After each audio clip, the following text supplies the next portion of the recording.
Ici les grandes gueules sur RMC Story, Gilles William Goldnadel, Marianne Soubré, Etienne Big assisté au show des GG tous les jours, c'est possible. 06 60 61 00 60.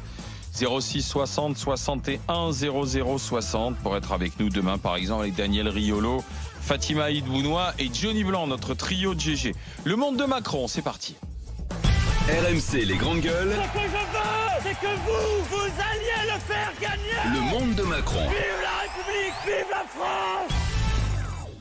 Dans le monde de Macron, la constitution des listes européennes a souvent été un casse-tête et on a appris que Marine Le Pen avait proposé à Éric Zemmour de la rejoindre sur la liste des européennes. Mais alors à quel poste, à quelle place? Là, il y a un polémique parce que selon Marine Le Pen, ce n'était pas la tête de liste du Rassemblement national qui était proposée à l'essayiste polémiste Éric Zemmour, mais la troisième place. Et si on écoute Éric Zemmour, on lui aurait proposé la tête de liste. En tout cas, lui, il a décliné l'offre. Ce n'est pas mon métier. Voilà ce que dit Éric Zemmour. Ça vous semble logique que Le Pen propose à Zemmour de représenter le Rassemblement national aux européennes? Etienne? Bah oui.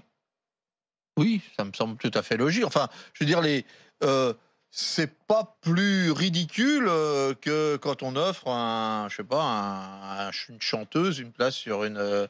Cher Zemmour, il a une représentation, une forte représentation médiatique. Donc c'est un peu. Il a un engagement, il a des convictions aussi, parce que outre la représentation médiatique, oui, c'est mais ça. je suis pas sûr que ce soit là-dessus. Je suis sûr que c'est sur sa renommée. Bien sûr qu'ils vont pas proposer à quelqu'un de gauche, mais je suis sûr que c'est sa renommée. Bon, son positionnement dans ses bouquins, ça aide. Mais je crois que c'est plutôt que les listes elles cherchent toutes un peu des vedettes et Zemmour c'est une vedette. Donc c'est évidemment qu'il partage beaucoup des choses du Front National, mais il cherche une vedette et puis Zemmour c'est une vedette. Gilles William? J'aurais été étonné si elle l'avait proposé à Edwy Plenel. Voilà, c'est ça. Mais à Éric Zemmour, je remarque pas un écart abyssal des positions de Marine Le Pen et d'Éric Zemmour, donc c'était un choix plutôt. Ça aurait été un bon choix. Oui, je trouvais que c'était. Il est connu, il est talentueux. Il est connu, il est talentueux. C'est une star. Et il est éloquent. Non, ce qu'on aurait pu trouver étonnant, c'est que Éric Zemmour n'a pas toujours été tendre vis-à-vis de Marine Le Pen. Et notamment dans la dernière période. Donc, elle a pas. Lui, il est pour l'union des droites, Éric Zemmour. Ce qui n'est pas tout à fait la stratégie de Marine Le Pen. C'est plus la stratégie de sa nièce, Marion Maréchal Le Pen. Oui, si on fait un peu de politique, on va un peu dans le fond des choses. Maintenant, si tu veux, pas tout à fait la même.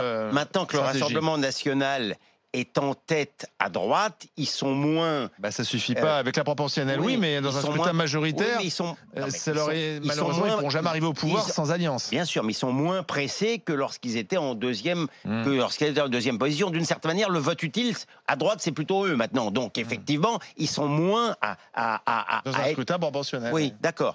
Donc non, moi je vois pas tellement le sujet. Hein. Honnêtement, ça m'étonne pas du tout. Il paraît que c'était la première, numéro 1, numéro 3, je sais pas, je sais pas, mais enfin je suis pas étonné. Ça, c'est important. C'est très important. Ah non, numéro 1 et numéro 3. Ah non, mais je comprends bien. Si la thèse de ce qu'on lui aurait proposé, la première place est réelle, je comprends parfaitement qu'il aurait accepté d'être en numéro 1 et pas en numéro 3. Mais ce qui est intéressant quand même, c'est que j'en sais rien. À cette élection, on propose beaucoup de têtes de liste aux écrivains, aux philosophes. On a quand même Raphaël Glucksmann, Bellamy, on aurait eu Éric Zemmour. Est-ce que ça montre que la classe politique traditionnelle, finalement on s'en lasse et qu'on cherche à trouver une autre façon de faire de la politique avec des gens qui au départ ne font pas de politique? C'est un peu le cas de Marianne Glucksmann par exemple. C'est un peu ça parce que déjà il faut remarquer que sur le fond, Éric Zemmour dit juste j'ai refusé parce que ça n'est pas mon métier. Il ne dit pas qu'il a refusé parce qu'il aurait été en désaccord avec les positions du Rassemblement national, etc. Donc ça devient extrêmement clair. Par contre, sur la communauté d'idées qui existe entre Éric Zemmour et le... Tu fais pas une découverte là? Pas du tout. Ah bon. Mais lui, il affirme, à mon avis, beaucoup plus clairement qu'il l'a fait jusqu'à présent. Comme toi-même, tu disais que parfois, il n'a pas forcément été tendre avec Marine Le Pen. Non. Là, en réalité, il n'a pas dit j'ai refusé parce parce que j'ai des désaccords. Il a dit j'ai refusé parce que ça n'est pas mon métier. Donc ce qui prouve bien. Avant, il était plutôt dragué par les Républicains. Voilà. Maintenant, il est manifestement, dragué par le Rassemblement national. Manifestement, il adhère au discours du Rassemblement national. Mais ça, c'est juste objectif. Moi, j'ai pas, je me prononce pas sur le reste, mais manifestement, voilà. Après, moi, je trouve que de la part du Rassemblement national, d'ailleurs, exactement. Alors après, le Parti socialiste, enfin, je veux dire, ils n'ont pas aujourd'hui l'envergure, hélas, qu'a le Rassemblement national. Mais je trouve que de la part du Rassemblement national, mettre quelqu'un qui n'était pas un politique n'était pas forcément une bonne idée. Parce que finalement, on a besoin de gens qui font de la politique habituellement. Et c'est vrai que Jordan Bardella, de ce côté-là, malgré son jeune âge, il est au fait des mécanismes, etc. Je ne suis pas sûre que Zemmour soit justement, un professionnel. C'est ce que dit Olivier, c'est ce qui prouve qu'aujourd'hui, je ne suis pas sûr que les électeurs, pour des élections de ce type-là, oui, il y avait eu Cohn-Bendit qui avait eu un très beau score. Soit en quête d'un politique plutôt que d'une personne qui a une forte représentation symbolique. Qui est un désamour que je déplore, populaire pour les politiques. C'est ça. Ça n'est pas nouveau. Je me permets de vous rappeler que maintenant, il y a des comiques qui sont à la tête de certains États ou à certains partis. Entre Pepe Grillo ou aujourd'hui à la tête de l'Ukraine, quelqu'un qui était comique, ça montre encore une fois le discrédit que je considère comme excessif et injustifié à l'égard du personnel politique.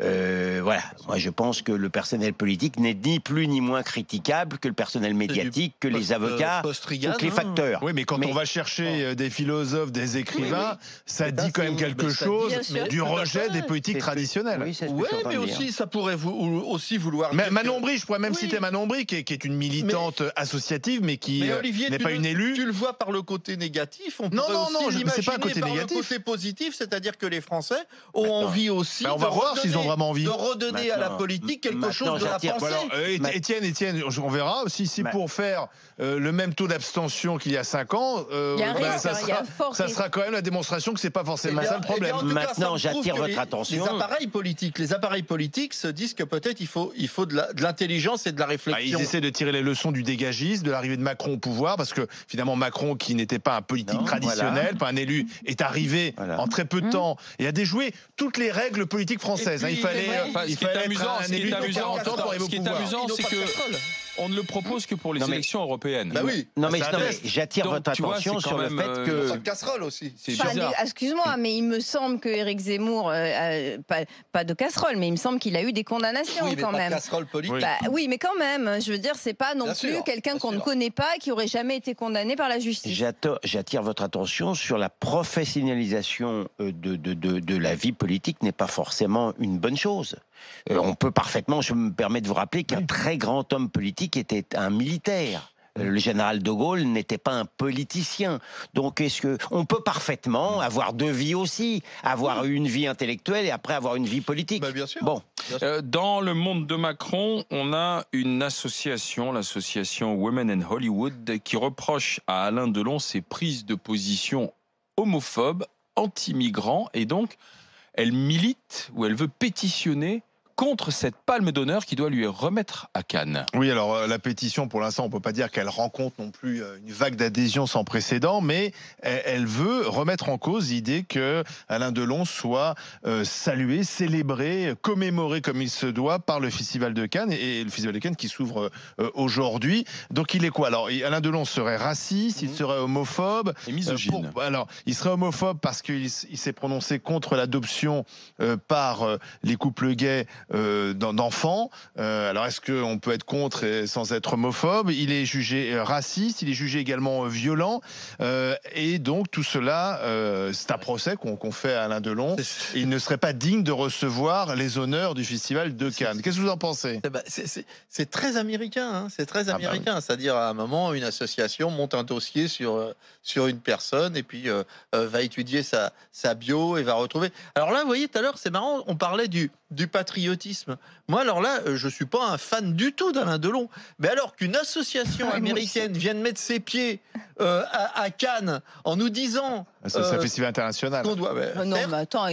Qui viennent mettre ses pieds en nous disant ce qu'on doit faire rien que ça me donne envie de faire exactement l'inverse. Alors, Dieu sait si je suis pas un patriote au sens extrême du terme, mais alors là, je vois pas ce qu'ils viennent mettre leur plate-bande, leurs pieds dans nos plates-bandes. Donc, vive Alain Delon, un très grand acteur français. Vive Alain Delon, vive la France. Oui, non, mais moi c'est pareil. Enfin, je veux dire que les Américains restent avec leur pétition et qu'ils se la gardent. Pourquoi? Parce qu'aujourd'hui, on en est à vouloir tout revisiter, à vouloir tout interdire. C'est la police de la pensée. Mais écoute, tu as aujourd'hui Harvard qui a écarté un de ses professeurs. Pourquoi est-ce qu'il a écarté son professeur? Parce que ce professeur, qui est aussi avocat, est l'avocat d'Harvey Weinstein, sous la pression des étudiants, sous la pression de groupes comme celui-là. C'est-à-dire qu'aujourd'hui, on n'a plus le droit d'être avocat et professeur de droit. On n'a plus le droit d'être Alain Delon, qui est quand même... Alors là, moi, je ne parlerai que de l'acteur, parce que c'est l'acteur qui doit être honoré. C'est l'acteur Alain Delon. Alain Delon est un des plus grands acteurs français. Il est connu dans le monde entier. Et aujourd'hui, on vient nous dire, mais regardez, il s'est prononcé d'ailleurs contre l'adoption par des homosexuels, mais il n'a pas le droit de le penser. Il n'a pas le droit de le dire. Il y a un moment aussi où tout devient interdit. Tu as ça aussi à la Sorbonne, hein, lorsque des étudiants s'en prennent à une pièce. Il y a quand même, et c'est très américain, mais il y a ce mouvement américain arrive en France. Bien sûr, avec ce mouvement-là, on va jeter... Quand c'est les Français qui le font encore, ça va. Non, mais on va brûler tous les livres de Louis-Ferdinand Céline, qui était un abominable antisémite, mais qui pour autant a écrit des chefs-d'œuvre. Bon, avec ce raisonnement-là, si tu veux, on ne fera plus rien. Donc évidemment, qu'il garde sa palme d'honneur. Ah. Bravo! Gilles William. Non, moi, d'abord, j'ai beaucoup de sympathie, d'admiration pour Alain Delon. Et je n'accepte de traiter votre sujet très sincèrement parce que je... Contraint et forcé. Oui, non mais... Non, j'ignore tout de cette association et je ne vois vraiment pas pourquoi on devrait réagir par rapport à quelqu'un qui a... Parce que Delon est un personnage controversé, non, moi, je n'accepte... aussi. Non, mais tout le monde est controversé. Non, pas tout le monde.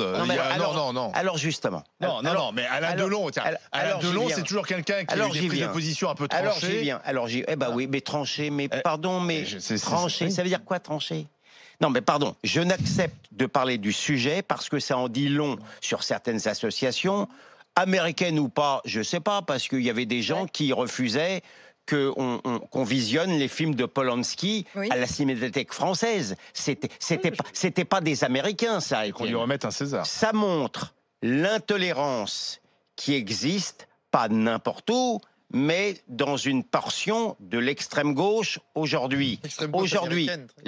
Oui, mais qui a des ramifications. Aujourd'hui française, je suis désolé, il n'y a pas d'association que je sache ou que vous traitiez qui estime qu'il faut, par exemple, ne pas donner de palme à M. Almodovar sous prétexte qu'il serait très à gauche. Ça n'a aucun sens. Ça ne viendrait pas à l'idée. Ça ne me viendrait pas à l'idée. Et j'apprécie beaucoup l'œuvre d'Almodovar. Donc, je veux dire que je profite de la circonstance pour vous montrer où siège aujourd'hui le plus massivement l'intolérance. C'est tout ce que j'ai à dire. L'intolérance, justement, la bien-pensance, c'est ce qu'a fustigé Patrick Sébastien. Et on l'a fait grande gueule du jour, le camarade Patrick Sébastien. Et ce sera notre prochain sujet de discussion dans les GG, puisque vous savez qu'il a tiré le rideau samedi dernier. C'était la dernière des années bonheur. Donc Patrick Sébastien, il a une carrière à côté, il a ses disques, il a ses spectacles. Mais tout de même, la fin des années bonheur, pour lui, c'est une manière de dire aussi, vous voyez, à la télé, on ne veut plus des émissions populaires. On est dans la bien-pensance. Je représente quelque chose dont le service public ne veut plus. Un Français de plus de 50 ou 60 ans qui faisait des spectacles pour la famille. Et ça, c'est terminé. Et il dénonce cette bien-pensance. Et il dit, je suis victime de 2-3 personnes, finalement, qui décident au nom des autres. Est-ce qu'il a raison, Patrick Sébastien? Est-ce que le service public n'aime pas la télé populaire, la télé familiale? 3216 rmc.fr et on en parle dans un instant avec vous sur RMC dans les GG. RMC, 9h midi, les grandes gueules.